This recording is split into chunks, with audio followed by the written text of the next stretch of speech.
Blaf, on est là. J'espère que vous allez bien. J'espère que vous pétez la forme. C'est ma petite formule. C'est devenu ma petite formule habituelle. Elle n'est pas terrible, hein, je sais bien, hein, mais bon, c'est ce qui me vient à l'esprit. Le groupe GBH, une fois de plus. Alors, je suis tombé sur une vidéo. Je sais pas de combien de temps elle date cette vidéo en fait. Alors, je vous donne le titre, hein, c'est Entretien d'embauche chez GBH, des questions qui dépassent les limites légales en France.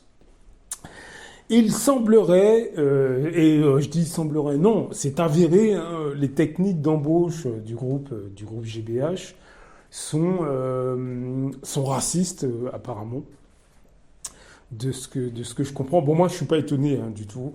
Euh, je vous mets un petit extrait. Ah oui, je vous ai pas dit. Donc, cette vidéo se trouve sur la chaîne Caraïbes Entrepreneur.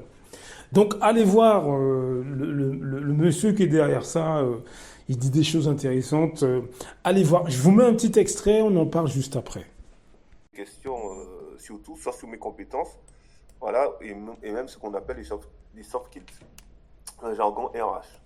Donc, ma conclusion est que ce consultant n'a qu'un but, juger le potentiel de rébellion des candidats pour éviter à JBH d'avoir des mouvements sociaux. Voilà. Donc, après, il continue, voilà, il continue. Donc, il y a plein de témoignages, voilà, donc,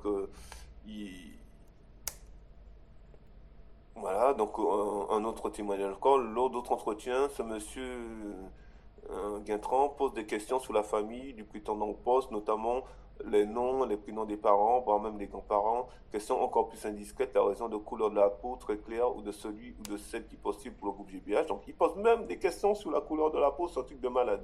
Voilà, au profit des personnes originaires d'Hexagone, sans aucun lien familial ou géographique avec les Antilles françaises. Oui, effectivement, parce que si vous avez un jeune qui a fait un bac plus 5 par exemple en France, antillais, et un jeune français, voilà, qui n'a pas d'antécédents ni de famille antillaise, et bien sur les deux, si le jeune antillais qui postule veut rentrer au pays, on sait que le groupe GBH n'est pas très apprécié chez nous, et bien ce qui va se passer, c'est que par rapport aux questions, par rapport à l'idéologie de ce jeune antillais, peut-être qu'il sera recalé par rapport à un Français qui a les mêmes compétences que lui, mais qui n'a pas d'antécédents antillais ni de famille antillaise. Donc voilà. Donc on constate qu'aujourd'hui que ce sont des pratiques qui sont vraiment illégales, les amis. Voilà, donc on va terminer par ce dernier témoignage. Bonjour, je souhaiterais également apporter mon témoignage aux pratiques illégales du cabinet de recrutement dirigé par monsieur Guintran pour le compte de GBH. Voilà, en 2021, j'ai été contacté du moins pour un poste de responsable RH au sein du groupe GBH en Martinique. Inutile de dire que ce type de poste est plutôt sensible vu la stratégie du groupe et de leur comportement vis-à-vis des éventuels mécontentements des salariés envers leurs méthodes. J'ai passé plusieurs entretiens avec les RH ainsi qu'avec les opérationnels du groupe qui s'étaient bien déroulés. Le dernier entretien du process est celui avec M. Guintran.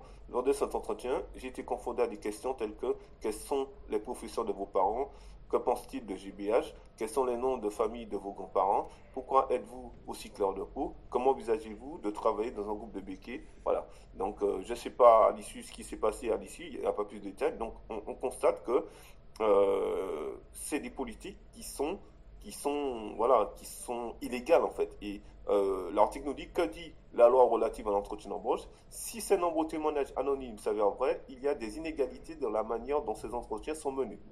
Bien que l'employeur souhaite recruter du personnel puisse organiser une procédure de recrutement selon les modalités de son choix, entretien collectif ou individuel, test, recours à un cabinet de recrutement, il existe cependant des règles à respecter, car la loi encadre strictement cette étape du processus. Connaître les droits et les devoirs de chaque partie peut alors s'avérer très utile pour le candidat. C'est-à-dire que si vous avez des entretiens avec ce groupe et qu'il vous pose des questions sur votre père, sur votre mère, sur votre mari, sur votre couleur de peau, sur votre religion, sur les béquets, qu'est-ce que vous pensez des béquets, vous ne devez pas répondre parce que cela est interdit par la loi. Et beaucoup... Voilà, vous avez entendu comment ça se passe chez GBH, mais encore une fois, on va me trouver répétitif, hein. À qui la faute? en tant que Martiniquais, moi, je pose la question à mes compatriotes martiniquais, et même si vous n'êtes pas martiniquais d'ailleurs, renseignez-vous sur le comportement d'un grand nombre de Martiniquais, et vous pourrez vous-même répondre à cette question, à qui la faute? Une fois encore, combien de Martiniquais que j'ai entendus et qui m'ont dit à moi, Martiniquais également, oui, mais bon, arrêtez de critiquer les béquets. Depuis des décennies, hein, c'est pas depuis hier hein, qu'ils parlent comme ça. Depuis des décennies, arrêtez de critiquer les béquets, ils nous donnent du travail, arrêtez, vous êtes complexés. Des Martiniquais hein, qui parlent comme ça, hein, et qui ne travaillent même pas pour les béquets, hein, mais ils les défendent alors qu'ils n'y travaillent pas. À la limite, s'ils travaillaient pour eux, on aurait pu dire, bon, ok, ils voient leurs intérêts, mais non. Vous voyez ce que je veux dire? Donc, voilà, c'est...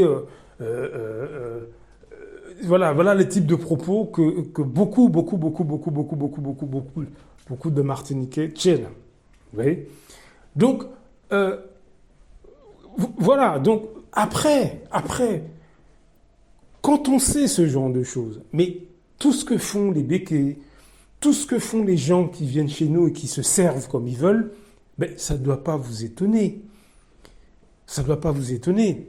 Quand on sait, j'en ai déjà parlé, quand on sait que pour casser le poids économique de leurs semblables, un très grand nombre de Martiniquais, à la Martinique et en France, au sein des différentes sociétés occidentales où ils sont installés, hein, c'est pas que en France, quand on sait qu'ils rabaissent l'intellect de leurs semblables. Ça, c'est quelque chose que vous devez savoir. Vous avez énormément de Martiniquais, natifs ou d'origine, pour s'intégrer, pour avoir les meilleurs postes au sein des différentes entreprises, etc. Ce qu'ils font, c'est qu'ils rabaissent l'intellect de leurs semblables. Par exemple, dans une situation d'interview pour un boulot, on m'a raconté, des gens du recrutement, hein, m'ont raconté que des Martiniquais, des gens d'origine antillaise, alors Martinique, mais aussi Guadeloupe, etc., demandent à l'employeur, est-ce que ça vous dérange pas d'avoir un noir chez vous? Voilà les propos que tiennent un certain nombre de Martiniquais quand ils sont face à un entretien d'embauche, dans une situation d'entretien d'embauche.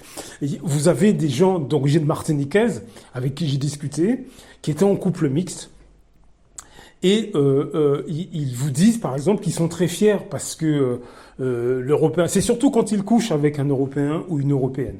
Ils sont très fiers parce que l'Européen ou l'Européenne les ont choisis. Voilà comment on parle des centaines de Martiniquais lorsqu'ils sont installés dans une situation de couple mixte.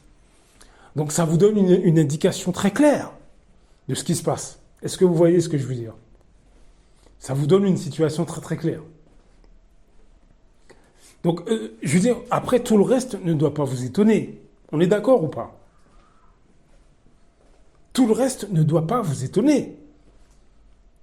Combien de Martiniquais j'ai vu dans le milieu du travail en France et à la Martinique favoriser les Occidentaux par rapport à leurs compatriotes? Combien j'en ai vu? Donc, est-ce que vous voyez, là maintenant, on est dans le constat. On constate que GBH fait n'importe quoi, on constate ceci, on constate cela. Oui, d'accord, c'est bien, il faut constater. Mais encore une fois, à qui la faute? À qui la faute? Faites tourner cette vidéo, envoyez ça à des Martiniquais et posez-leur la question. Posez-leur la question, à qui la faute au final? Peu importe, hein, que vous soyez Guadeloupéen, Guyanais, Camerounais, Congolais, etc. Si vous connaissez des Antillais, envoyez-la cette vidéo. Cet audio-là, ce que je suis en train de faire. Envoyez-leur. Et après, posez-leur la question. Mais à qui la faute alors?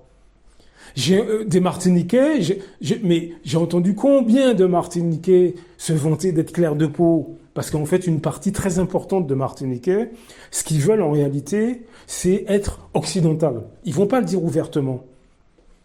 Vous voyez ce que je veux dire? Ils vont pas le dire ouvertement, mais ils vont le faire savoir avec des petites phrases, des manières, du racisme vis-à-vis de leurs semblables. Les femmes veulent coucher avec des gens clairs de peau. Beaucoup de femmes martiniquaises, natives ou d'origine, pas toutes évidemment, mais beaucoup, bon, quand elles se lèvent le matin, le fantasme, c'est avoir un enfant métissé. Hein. Voilà la réalité, mes amis. Beaucoup d'hommes martiniquais, eux, ils égorgeraient un autre homme martiniquais ou un homme noir d'une manière générale sans aucun problème. Vous voyez ce que je veux dire? Mais ces gens, pour pas que vous compreniez ce qu'ils font, ils ont un certain nombre de stratégies, j'en ai déjà parlé. Ils écoutent du jazz, ils écoutent du rap, ils écoutent du dancehall. Ce qui fait qu'ils paraissent insoupçonnables. D'autres vont écouter du zouk ou de la musique haïtienne. Comme ça les rend insoupçonnables. Mais il y a une négrophobie, un racisme, venant d'une partie très importante de Martiniquais, hommes et femmes, jeunes comme moins jeunes. Pas tous, mais environ 50-60% sont négrophobes. Donc les pratiques là, de GBH, qui sont pointées du doigt depuis des années par des Martiniquais, ces pratiques-là, elles se sont généralisées, mais à cause de qui? À cause d'une partie très importante de Martiniquais qui applaudissent ces pratiques-là dans le quotidien. Je ne sais pas si je suis très clair. Mais en tout cas, ce que j'ai essayé de vous dire, c'est que la situation qu'on vit en Martinique, dans l'immense majorité des cas, c'est de la faute d'une partie des Martiniquais qui, eux, y contribuent volontairement. À très bientôt.